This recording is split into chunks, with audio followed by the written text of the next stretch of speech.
pipang medva yang dari bonsang đây thấy chế hàng lên đun lên này là pipang nạ bonsang đây gara này lại đã bộ lúng ta cái lại ngột ninh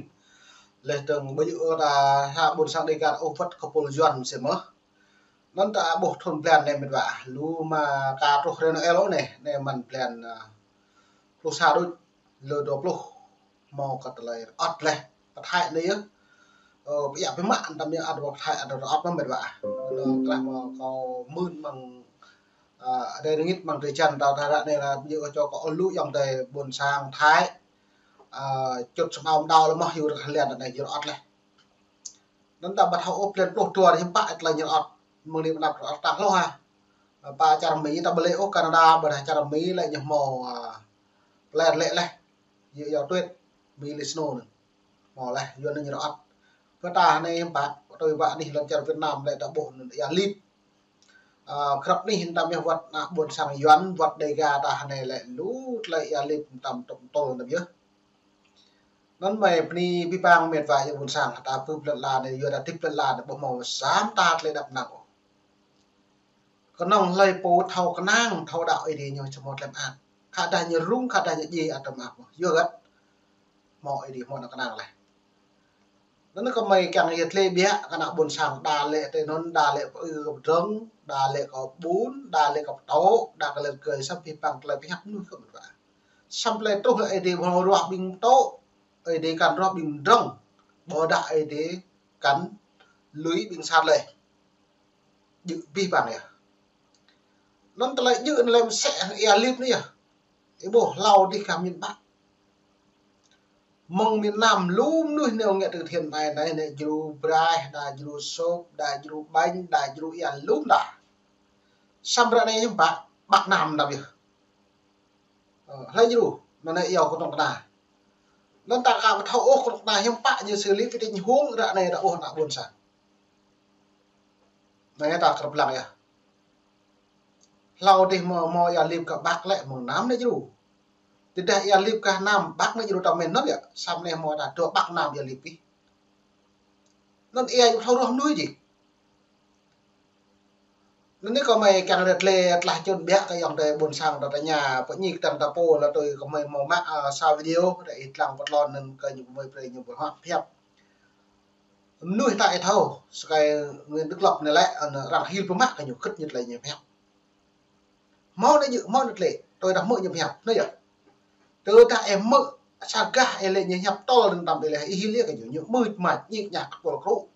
cụ thì nhiều po cái đang có hòa xong nhưng bạn được ra mượn cái nhền chừng như hẹp dự chừng nó vô hẹp duyên như là nói thật nhiều người ghét như lấy này ạ nào nơi hẹp cái mạng nó lùm người đó tôi đã bộ đoạn này gật lại nhiệt lệ này mẹ là lại lập lại nhiều thâu gật lại về đà lệ cộng hòa ngạ lùn Mỹ đà lệ cộng hòa lệ và thầu kẹo pro xăm tấm mình lại hiếm thầu lệ thầu kẹo pro tức là thầu kẹo pro như thành công nhá vô mà thầu như trò cả này à nó bốc chữ lập nhập một số dưới mày đăng sao video rút lọt đấy rằng tới nhà phỏng vấn phục yết nhiều hàng cái này nhiệt lệ rõ với cái lập lập nhu là lò thì hồi duyệt chính thức đảng cộng sản đảng cộng hòa nhu đoạn của mi đi lên thì nhiều bộ ngạ linh hàn nhu thâu còn đây tôi sẽ được nặng một bốc thun được nhiều lộc này do có vợ đảng cộng hòa mất xong trâu này tươm mừng trâu này tươm lột thôn lại bộ thà trời nhưng mà cộng hòa thâu đi bia nó chỉ một màu thành công ốm mà vợ chỉ cái bộ buộc nhẹ nhị kìa nhụ nhi các bạn lú đang hiện bằng phần anh thầy ơi mang các lại trang mạng xã hội này mang lại phóng viên này nhà cái nhiều vô cất ép hẹp này nên phải để mức hẹp lại video một lần cả anh có lên anh có nói về cái cuốn phim vô đó thì thứ nhất là tôi là những cái người mà phải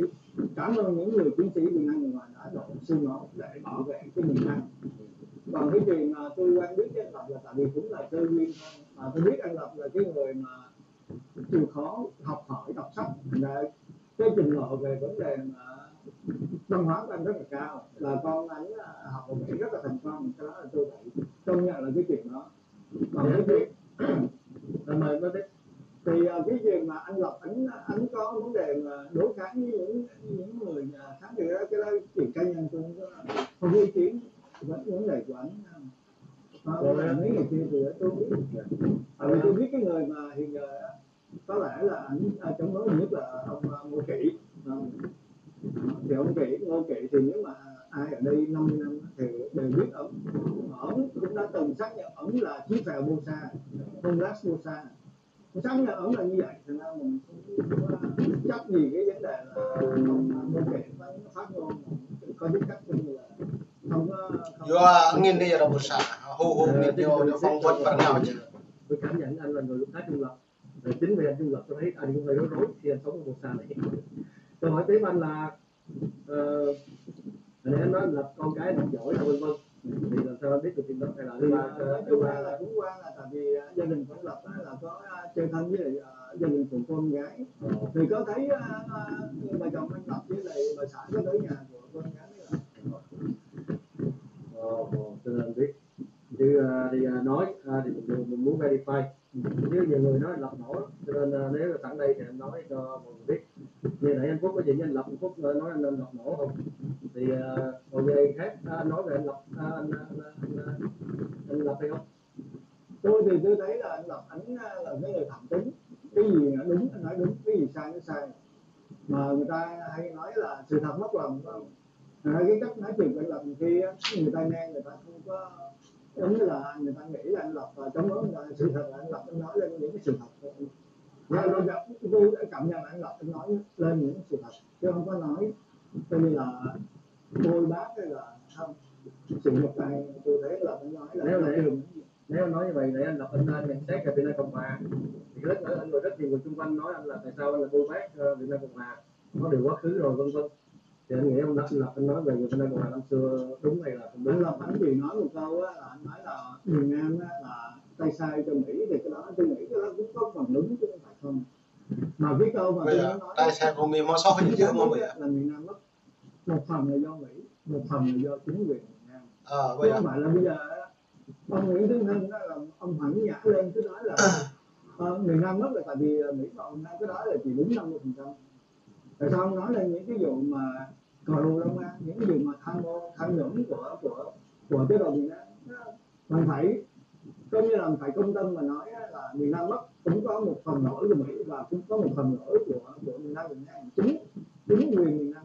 chứ không phải là cứ giờ cứ nói là miền Nam mất là tại vì Mỹ bỏ. Tôi nghĩ những tướng tá miền Nam năm xưa là phải lỗi. Cái câu người ta nói là tính trách kỵ, học trách nhiệm, mình phải chấp mình trước, chứ giờ mình cứ nói Mỹ nó bỏ rơi miền Nam rồi miền Nam cái đó không đúng hoàn toàn.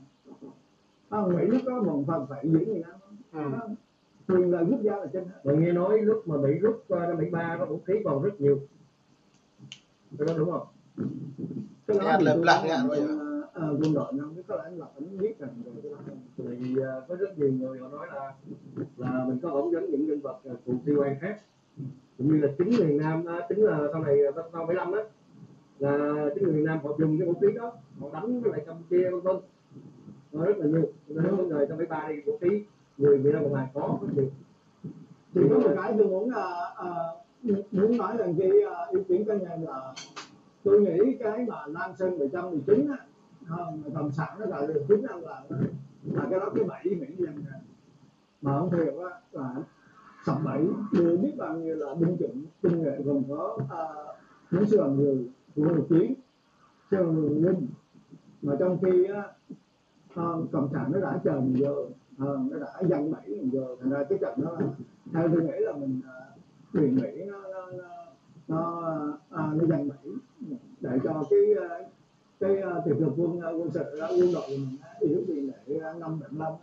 mình mất nước. Cái đó là theo tôi nghĩ cái đó là cái bẫy của Mỹ nó dằn, có chính quyền hay mất nước, cả hai luôn, nước như là vẫn còn đó. Rồi bây giờ mời đại ca. Giờ nó yang tại buồn sang em mở lẹ kata lại dệt lê cái kata lại group bình đường đi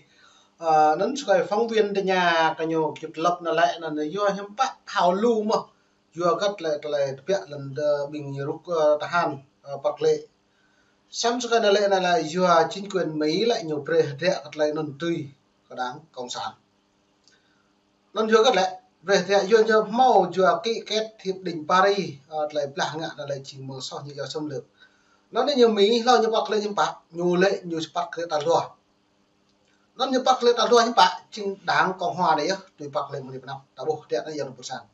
nó chỉ là nhiều phê thì pipang men va không được một sang mong nhịp mong đến mà luôn đi gần lại lại cái đập mong cầm thư về thì pipang đã một sang đã buộc tôi đạt tôi cộng rõ group rồi yuan lên từ đã một sang đây ga đã nhập ra nó yuan rồi yuan lên from miền bắc tới nhiều đi vừa đã đây ga đã này tại nguyên trung phần thì pipang mới ra một sang cái gì